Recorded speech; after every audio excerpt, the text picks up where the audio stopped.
English medium अच्छा है या हिंदी मीडियम अच्छा है? ये सवाल मुझसे आजकल लगभग 50 व्यक्ति प्रतिदिन पूछते हैं। यही सवाल एक। तो मीडियम कौन सा अच्छा है, मैं आपको बता देता हूं कौन सा अच्छा है। आप में से कितने लोग ऐसे हैं जिनके पास ये कहने की क्षमता है कि वो प्रीलिम्स और मतलब अंग्रेजी और हिंदी दोनों भाषाओं में लगभग बराबर कंफर्टेबल है? ऐसे कितने लोग हैं आप में से? ऐसे लोगों की संख्या करीब वही 15-20 के आसपास। कितने लोगों को लगता है कि उनकी अंग्रेजी बहुत ही अच्छी है, हिंदी अच्छी नहीं है उनकी ज्यादा? ऐसे लोग तो यहाँ नहीं के बराबर होंगे, 2-3 हैं। ठीक है, देखिए ये प्रश्न उसी को पूछना चाहिए जिसके पास चॉइस हो। जैसे मेरे पास कई बच्चे आजकल आते हैं कि सर हम कौन सा मीडियम रखें, हिंदी रखें, इंग्लिश रखें? मैं उनसे पहले पूछता हूँ कि आपको इनमें से कौन सी भाषा आती है, पहले ये बताइए। और हिंदी माध्यम में 3 तरह के लोग मिलते हैं। 100 में से 2 ऐसे मिलते हैं जिनकी हिंदी अंग्रेजी दोनों शानदार हैं। ये 100 में से 2 के आसपास मिलते हैं, और ऐसे 2 लोग हमेशा मिल जाते हैं। तो एक स्थिति हो सकती है कि आपकी इंग्लिश आपकी हिंदी से बेहतर हो, एक हो सकता है कि आपकी इंग्लिश आपकी हिंदी के बराबर हो, एक हो सकता है कि आपकी इंग्लिश आपकी हिंदी से कमजोर हो लेकिन लगभग बराबर हो, बराबर और कमजोर जैसा चल रहा है, और चौथा ये कि इंग्लिश काफी चौपट है और हिंदी अच्छी है। एक 5वीं स्थिति भी है। 100 में से 80 बच्चे उस स्थिति में हैं जिनकी दोनों भाषाएं खराब हैं। ये मजे की बात है कि इंग्लिश कैसी, चौपट, हिंदी कैसी, वो भी चौपट। और ऐसे बच्चे सबसे ज्यादा पूछने की रिजल्ट अच्छा क्यों नहीं आ रहा हिंदी माध्यम का? और कारण वो खुद हैं उसके। अब सोच के देखिए, जिस एग्जाम में राइटिंग स्किल्स से ही काम चलना हो, और मैं हिंदी माध्यम के बच्चों को बार बार क्लास में समझाता हूं ये बात, आप हिंदी भाषा के विद्यार्थी हैं, हिंदी भाषा में लिख रहे हैं और एक पेज पे 20 से 25 गलतियां कर रहे हैं उसमें, कोई क्यों आपको नंबर देगा अच्छे? अगर आपकी अंग्रेजी आपकी हिंदी से अच्छी है तो बिना किसी डाउट के आपको अंग्रेजी माध्यम ही रखना चाहिए, क्योंकि अंग्रेजी माध्यम में कुछ फायदे मिलते हैं। मैं आपसे फिर कह रहा हूं, कुछ फायदे मिलते हैं का मतलब ये नहीं कि भारत सरकार साजिश कर रही है आपके साथ। वो फायदे ऐसे हैं जो आप कुछ भी करेंगे तो मिल जाएंगे।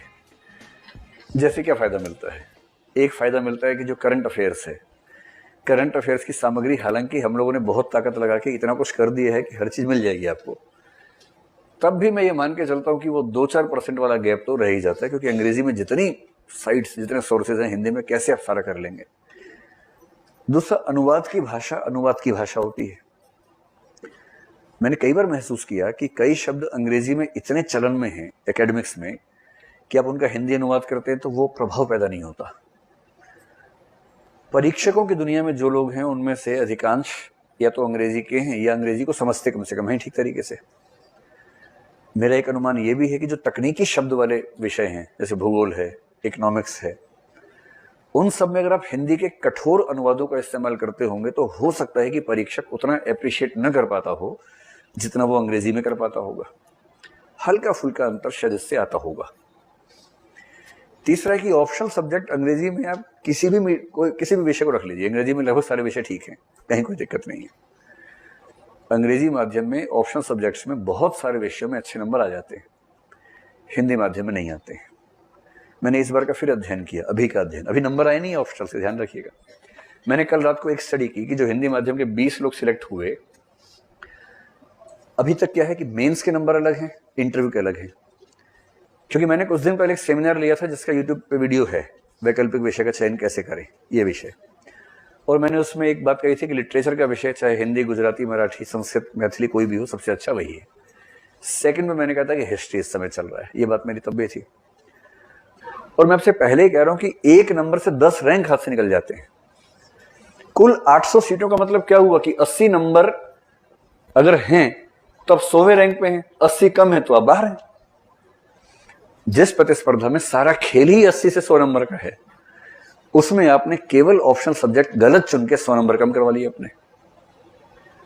फिर उसके बाद कोई ये कहे कि रिजल्ट खराब हो रहा है, तो ये तो जहां सारे हथियार रखे थे, आपको चुनना था एक हथियार युद्ध लड़ने के लिए, परमाणु बम भी रखा था, आपने लाठी उठा ली वहां पर और लाठी भांजते हुए जा रहे हैं युद्ध में, तो कैसे होगा?